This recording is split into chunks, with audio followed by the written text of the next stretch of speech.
Hello, ladies and gentlemen, my name is Kurt, and welcome back to Far Lands or Bust. I don't know why, but oh, sorry, Wolfie. Oh, got a creeper. Okay, alright, hold on. Sorry, Wolfie. Oh gosh, another creeper. We're under attack. I was about to make a point. Let's go to talk about something, and then I punched Wolfie, and then now there's flaming things. Alright, serpentine. Let's travel back in the direction we went. That's Wolfie, right? Yes. Alright, we might. Oh, there's the hidey hole. Oh no, don't be stuck. Quickly now. Who knows where this guy is? Alright, let's run. It's actually probably a good thing that oh gosh, this is a terrible place to make a hidey hole, Kurt. What are you doing? Boosh. Instant flower. Okay, whew, that was tense. Wolfie, you alright? Yeah, your tail is a little bit low, but let's vacate the area. Oh, there he is, he's still patrolling. Let's vacate the area, get to safety, and then we can get Wolfie back up to health. See, that is why, in many occasions, yeah, I've got plenty of bones. Excuse me, pigs. Many occasions, in both Far Lands or Bust and Minecraft Ultra Hardcore, these forests are not my favorite place. It's very easy to get caught off guard and just run head on into somebody who wishes to do you harm. In Ultra Hardcore, it happened to be BOO. Today, it happened to be creepers, and I suppose I should... No, dang it. I'm gonna pick this stuff up again. I should refer you to one of the earlier Far Lands or Bust flashbacks where I got double creepered in a forest as I was walking. One I noticed, I tried to hit him away. There was one who snuck up behind me. It was a very velociraptor move. Came up behind me, blew me into the first guy, and then that guy blew up, and I went skyrocketing upwards and was down to like 2 hearts or something like that. So I try as best to avoid the creepers. They are probably the greatest threat to both myself and Wolfie. And that time, that one almost tried to find his way into the hidey hole. If he exploded in there, he would have exploded the bed. And for those of you who don't know, I don't destroy and take my beds with me because when you leave your bed and you sleep in it, that acts as your new spawn point. Without that, or if the bed were to be destroyed, the spawn point would revert all the way back to the original spawn point back near 00, the cabin. Woof. And I do not want to have to start this journey over again. There's obviously much interest in not going all the way back to original spawn. Whew! But anyway, wipe the sweat from your brow. We are continuing on to the Far Lands.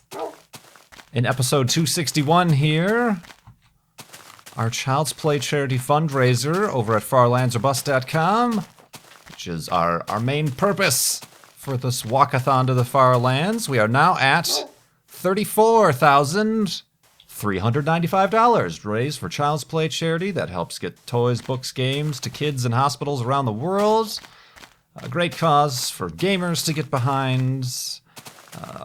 If you haven't heard of it, you can go to childsplaycharity.org to learn more about it, but other gaming marathon fundraisers, such as your Mario marathons, your Desert Bus for Hope, your Humble Indie Bundle goes to support Child's Play charity, among many, many others. So check that out. And I appreciate all the contributions, and yeah, good times to be had indeed.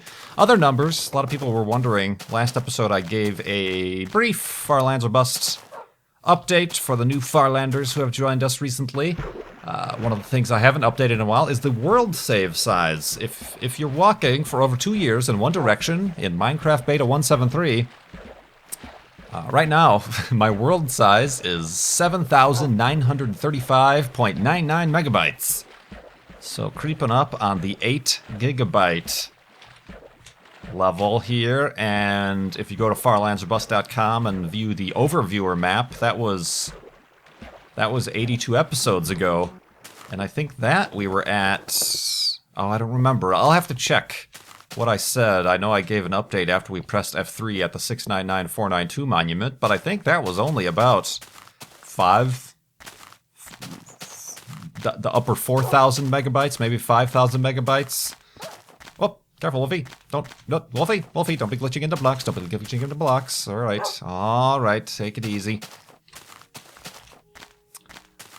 So, I don't know what information you can extrapolate from the world size, but that's how big it is right now. Pretty significant. Indeed. Zombles. I didn't have much to talk about specifically today, so I would like to get down. I know I've made that joke before, because I always say that. I would like to get down to the business of answering questions with your donation at farlandsbus.com using the official Child's Play charity donation button tracker widget on the homepage there. You can leave a comment, and I've asked if you would like to leave a comment. You can leave a question that I will try and attempt if I haven't answered it already, or if I have an answer for it, I would try to answer them in Farlands or Bust episodes. And with the surge of donations, I have quite the backlog of questions and topics to answer. Also, I've been taking some from the video comments, as I do. So I think I'd like to just get down to the I've got to think of more eloquent vocabulary, because I keep saying the same thing over and over again. But anyway, get to the business of answering some of these questions, and I've tried to arrange them, not necessarily in chronological order of which I received them, but in topical order.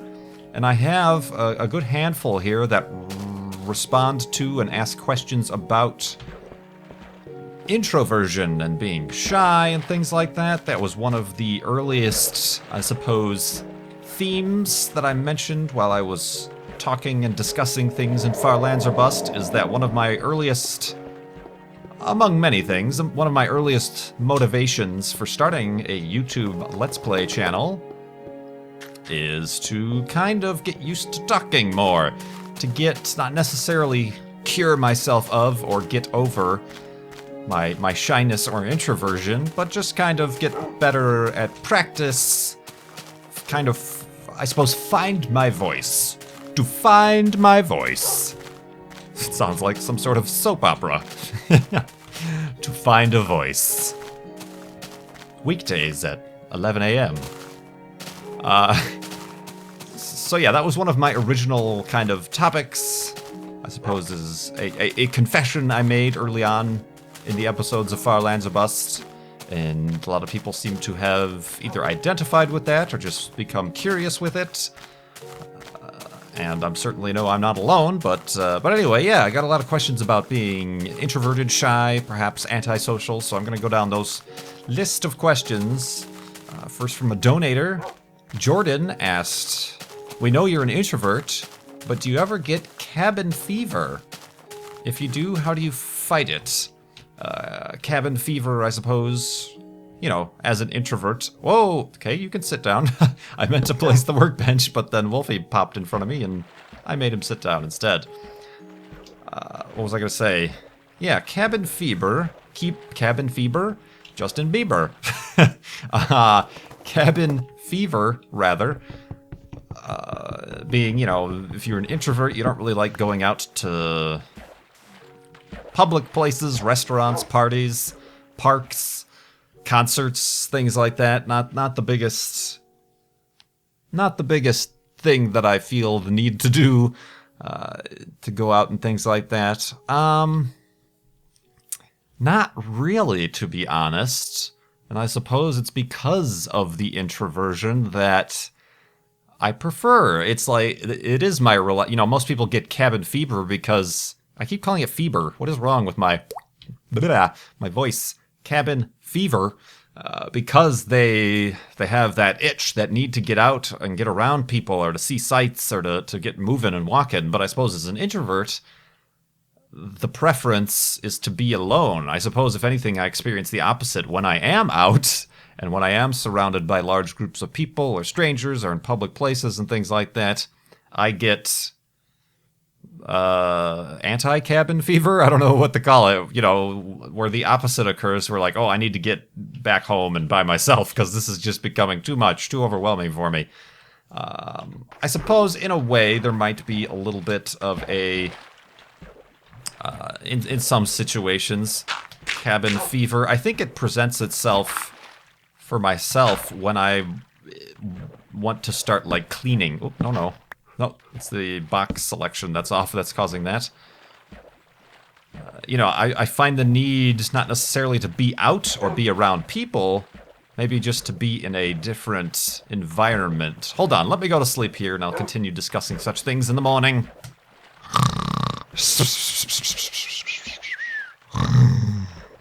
And a cabin beaverness. So yeah, like I was saying, I suppose my iteration of cabin fever is not necessarily getting around people, getting out and about and around people. It's just to get a change of scenery, and the way I try to change my scenery without necessarily leaving home would be to try to rearrange things or clean things.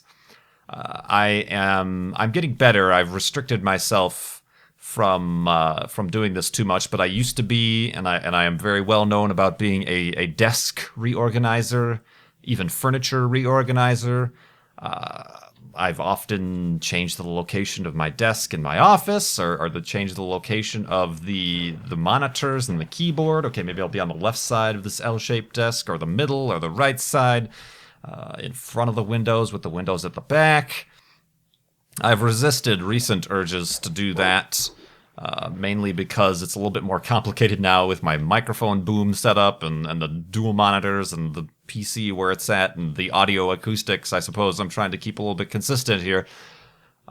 But yeah, even, you know, with living room, okay, maybe if we swap where the TV and the couch is, you know, that I think is how quote-unquote cabin fever presents itself to myself, the introvert. But otherwise, I don't feel that much of a need to get out and away and out of the cabin, if it were. I mean, if I do, and say take a break or go on vacation or something like that, I tend to want to go to places where I am even more secluded, which is kind of strange. For those of you who've been around a while, you know, I've gone on vacations and trips, non-Minecraft or Minecon related or you know, convention related. I've just gone on to the southwest, to Denver, to the mountains, and that's, I suppose, the ultimate change of scenery from Chicago, which is buildings and buildings and buildings and flat land, to mountains, giant structures of natural geology and time are a big change of scenery for that. So yeah, thanks for that question. I think that should answer it. Continuing with the theme of introversion. Wolfie likes this. I would say Wolfie was he had a companion when we got him. He just spawned with one other wolf. So, you know, he wasn't part of a large pack. So I would say Wolfie is the perfect companion here. He's just used to being around one other entity. And of course, he, as he is now, is very good at just traveling on his own. There he is. Hello. Wolf. Ooh. That was and the spin move. This one from an anonymous donator. Kurt, do you consider yourself an antisocial person? If so, how has Minecraft impacted your introverted self? I.e. with going to Minecon, Mindcrack, YouTube, etc. I would not say, you know, introverted does not equal antisocial. Sometimes the two might go hand in hand. When you say antisocial, you think of it being as you don't like being around people or interacting with people, or you don't like people, say. You're almost misanthropic or something like that.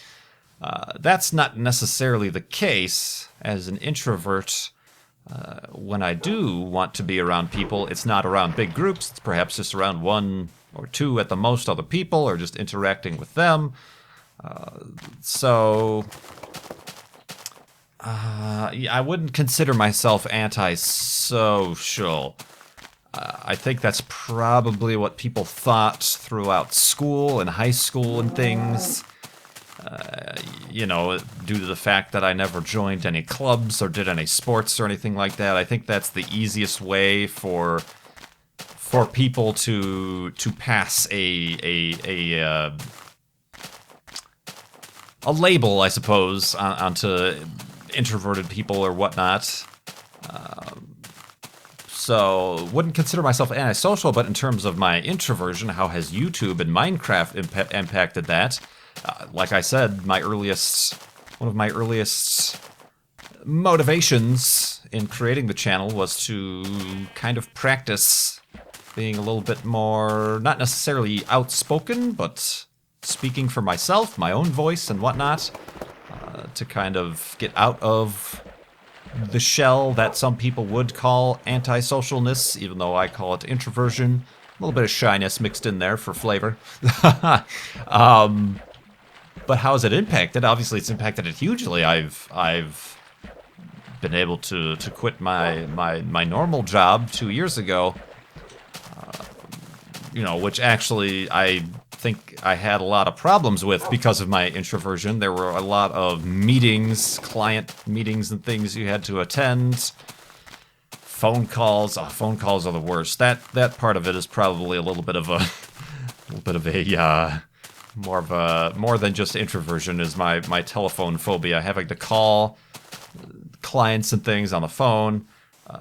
It's enabled me to kind of step back and get into an environment where I'm comfortable, and then actually I've figured out how I actually work well, which is on my own, not with somebody looking over my shoulder, or not with having to answer to anybody else. I'm a loner, Daddy. A rebel. And so that I think has changed in terms of joining Mindcrack and things. It certainly has allowed me to make friendships that otherwise would not have been possible, obviously, and in certain cases, you know, I think I enjoy doing a lot of the ultra hardcore series where we're paired up with a few people. You know, I had a good time with Avidia and Michael. I think our personalities really meshed well in season 10 of ultra hardcore. So it's those small group things, you know, doing the Formula 1 series just with Beef. That stuff I'm definitely happy to do and I enjoy. You will notice when I am, say, doing a much larger group thing, say with the entire server or even my live streams where there's a bunch of people on the line and stuff like that, that I do tend to retreat a little bit and not be as vocal. So I think that is a difference I've noticed. Obviously, I pushed myself to go to Minecon. That was a big deal, and it's still one. I don't know if I handled it properly, to be honest, because I was not at all prepared for the outpouring of fans and sort of a quasi fame / celebrity experience, which can't say I'm entirely a fan myself of. Fan of being fanned towards, I guess. But it's something that I'll definitely work on, I suppose. But I think it's helped. I mean, you could tell if you look back at my first 10, 20, 30 episodes, videos on my YouTube, much different voice. I had that's prior to being found my voice. Apparently still trying to find my voice because I don't think that was a proper sentence, but so yeah, it's changed a lot. I think for the positive. I definitely feel more confident. I feel more proud of the work that I'm doing. So yeah, thanks for that question and the donation.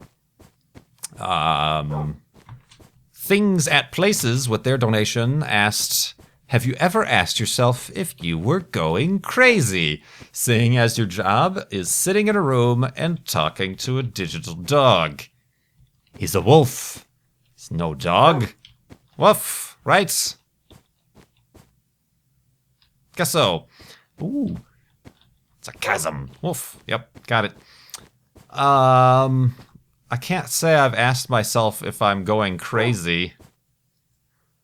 I do often have to kind of, you know, shake myself out of it when I realize what I suppose, luck, happenstance, opportunity I've been able to find here, that it's not so much talking to a digital dog that makes me think I'm crazy. It's the fact that myself and others have been able to seize this opportunity to be doing this as our... Ooh, that's probably a skeletma spawner. Ooh. Well, we won't find out. You know, that's the part that I have to kind of pinch myself about, is I am doing this awesome thing. We're raising this much... Oh, careful, Wolfie. This much money for this charity, but then also as an extension, we're playing video games as our job, and we're able to do stuff, like make, you know, videos and editing. I enjoy all the digital editing and sound things that go into it. It's an enjoyable experience. That's the part that I have to kind of like, is this real, kind of pinch myself. You know, certainly this isn't... Oh, look, I'm actually looking. I have my cursor on the block, but because the block selection isn't there, I can't place the block until I actually look at where the block, or where the game thinks the block is, thanks to the float point precision error. Cool. So yeah. No, I don't generally ask myself if I'm going crazy. I think that's for other people to decide. But anyway, let's go to sleep once again.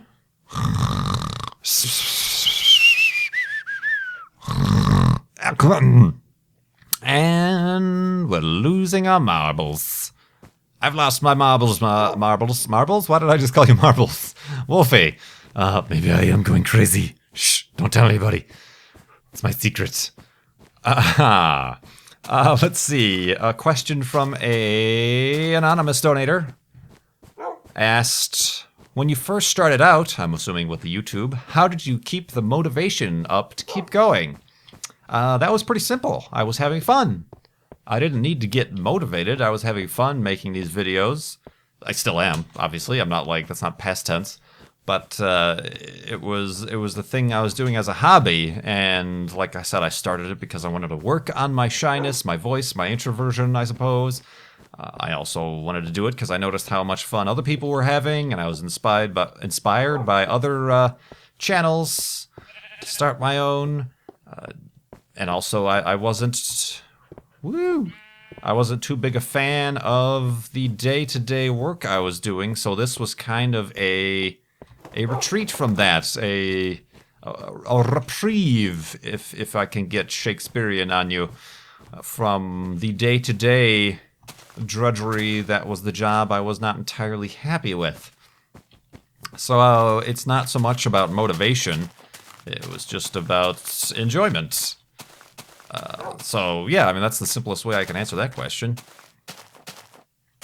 I mean, obviously there are some things that myself and other YouTubers complain about, whether or not it be the YouTubes themselves, the system, the changes, the bugs, the errors, perhaps some of the issues with the community, the comments, the etc., etc. You know, even astronauts complain about their jobs sometimes, about the bureaucracy or about, you know, the politics, this or that or the other. So, you know, just because... Careful, Luffy!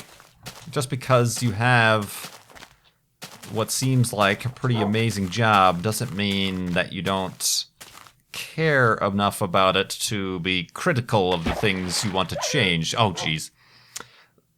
That was the worst possible place you could have landed. So... yeah, that's not necessarily a question of motivation, that's just... stick-to-itiveness. I don't know where that word came from. Sounds like something somebody's dad would say. Let's see. Another introverted type question comes from Josh at Dot with their donation. I'm assuming Josh is a guy. So Josh asked, as a shy/introvert... Oops, excuse me, chicken. That is a zombie spawner. You know what? I've started to I guess talking about Far Lands of Bust again. Excuse me. I've started to, unless the spawner is exposed and available, I think I'm just going to start to pass up spawners that I just hear that are covered and under the surface, simply because, as we found in the last few spawners, there's not much they can really offer me. I have a full stack of iron. I don't need any more food or wheat. There's, my armor's in pretty good shape, so... and I'm doing my best to avoid any more golden records. They're cursed! So yeah, that's why I'm passing up spawners. Sorry if anybody was wondering that. But yeah, Josh Andon, as a shy introvert, do you find it easier to talk to someone you find a common subject to talk about? Or just difficult no matter what? Well, I think in any case, it's easier to talk to anybody when you both have a subject to talk about. It's a lot more difficult to just be like sitting there, so... Hi. So, I think just the basic principles of social interaction dictate that being able to have a consistent and common topic to talk about makes conversation easier regardless. But yeah, it's even with, say, a topic that I'm even passionate about, like, say, space or science or Minecraft or YouTube or video games, I find it a little bit difficult to talk to people. Like when people start asking me about astronomy or my telescopes, in real life, I'm talking about in real life, I find it, even though I do have knowledge, I think it's probably it's a little bit of the worry about not having an answer for a person's questions that kind of holds me back, I think, or having the wrong answer, where, people will ask this and sometimes I get a little bit, that was kind of anticlimactic, sometimes I get a little bit too over-enthusiastic, and there's like a point where I can tell I lose the person I'm talking to when I start to get a little bit too specific with what I'm talking about. But yeah, I mean, it also depends on the person too. If I'm not if I don't really like the person or really care to have that conversation with that person, then I try to make it as brief as possible. On the flip side, if the conversation is interesting enough and I try to, I notice if I get carried away, so I'm kind of always, it always feels like I'm on a balancing act of trying to balance those two things, where like, well, I don't really want to get, if I'm not a fan of the person or I'm in a situation where there's a lot of people and I'm uncomfortable, I really don't want to get so in-depth to this topic, even if it's a topic I enjoy and am knowledgeable about. I don't want to get trapped in this hour-long conversation because it's just the situation itself is making me uncomfortable. But at the same time, I do want to try to express my voice and my knowledge and have a conversation at times. So yeah, there's a little bit of a balancing, a pulling at different strings that is always there. It's not as internally apparent as I just talked about there, but in hindsight, I guess that makes sense. While it's happening in your head, you're just like, a thousand things. It's, what do I say next? Should I mention this, or is that just going to expand a whole nother 20-minute topic in this direction? I guess the thing, when I do hesitate, the thing I hate most about the fact that I hesitate is that often when I have something that I feel like is really worthwhile to say, or a fact or a topic to mention, in the time I'm taking to analyze whether or not I should mention it, the course of the conversation has gone somewhere else. And then at that point, I don't want to bring up something that we talked about 10 minutes ago, that happens a lot. And then sometimes I'll make the bad choice of being like, hey, remember 10 minutes ago when we were talking about this? I have something else to add. And I think that's just an introvert thing. I know there are a lot of lists and blogs. You guys send them to me on Twitter, or little, people make little Tumblr posts about how to handle your introvert, and a lot of those list the fact that you need to give them time to think out their responses. Introverts are a little bit more careful with the words they choose, which means they can't really have in-depth, rapid-fire back and forth conversations because somebody might say something. I'll actually have to sit in silence. That doesn't mean I don't want to talk. It just means I have to think about what I'm about to talk about. And often in that time, if you're around somebody who's a little bit more extroverted, they will have gone on to some other left field topic that, the opportunity has stopped, has passed, and we can't go back there. So, yeah. Woo! Theme episode, talking about being introverted. Wolfie? Wolfie? Uh-oh. Wolfie? Oh dear. Wolfie? Come on, Wolfie. Let's get away from that mountain. Perhaps he was up on that mountain. Yes, he was. Woo! That's getting scarier and scarier. Oh, especially with the forest fire raging about 10 meters away. There we go.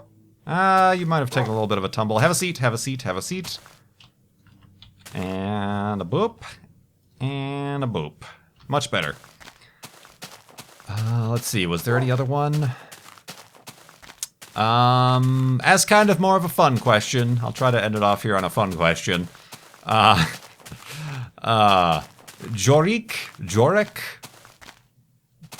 J-Dog asks, me and him are tight like that, asked with his donation, are you famous enough, which just that sentence, phrase in and of itself makes me laugh a little bit. Are you famous enough that you have groupies? Well, since Farlands or Bust is a little bit more on the most family-friendly of the series on my YouTube channel, I'm going to answer by saying, what is a groupie? I suppose the biggest problem I have with that question is the question, are you famous enough? I don't consider myself famous. I suppose there is a certain level of people know of me in a very specific community, the YouTube gaming, specifically Minecraft community. But I by all means would not consider myself famous, nor do I... Get over here. I don't really want to be famous. Actually, I can tell you specifically, I do not want to be famous. It would be cool if my work was famous, as in my content, my videos, the stuff that I spend every day working on. It's always very exciting for me for a video like the video I made with my nephew Goober, or I know recently the little montage I made of our Formula One, the funny moments of Formula One. That's always exciting to see those go a little bit viral. But I'm not, I don't really care that people know that it's KurtJMac who made that. It's just as long as the content, the video itself, becomes appreciated enough to be considered quote-unquote popular, famous, that's fine by me. But myself, I don't want to be famous, so I think the best way to avoid having that sort of stuff go to your head is to simply avoid considering yourself as famous or a celebrity or this or the other. So yeah. I'm not gonna answer that specific question other than no. We started out the episode talking about cabin fever. Oh God, why do it's like cabin fever. Talking about cabin fever and how I prefer to just be alone in my office and doing work. I don't think that is the environment to obtain the aforementioned quote-unquote groupies. So no and no. But thank you very much for your donation, J-Dog. Indeed. I don't know, I made some sort of fake gang sign with my hands there, but you can't see. Microphones don't record video. Ooh, spooky noises. I think that means it's time to wrap up the episode. Episode 261 of Farlands or Bust. Woof, Wolfie agrees. Thank you so much for watching, and thank you so much for making my content famous. Not me, my content. I do appreciate it. And for donating to Child's Play charity, even more importantly, over at farlandsorbust.com. My name is Kurt. Thanks for watching. I will see you next time.